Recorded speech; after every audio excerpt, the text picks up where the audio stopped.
Ethiopia, Kenya and Somalia are suffering their worst drought in 40 years.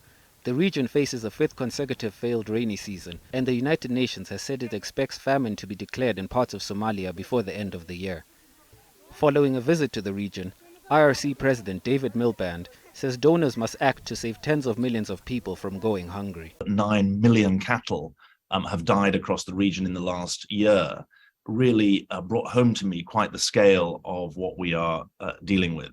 Of course, this is a group of countries that represent only a fraction of global emissions. We reckon around 1.2%, but account for 70% of global food insecurity, as well as 6% of the global population. So you can see the mismatch and the stress that is being placed on human and natural systems as a result of climate change. The IRC estimates 9 million cattle have died across the region, while Baidwa, a southern Somali city, has seen its population soar as hunger-stricken families flee villages in search of food and water.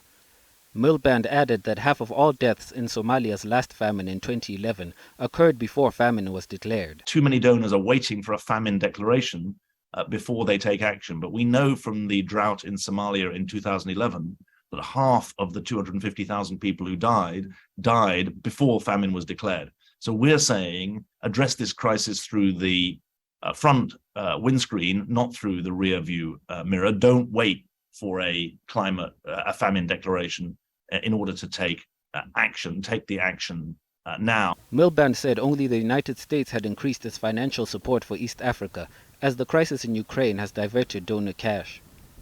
Finance to help developing nations cope with the impact of climate change is being fiercely debated at the COP27 summit in Egypt.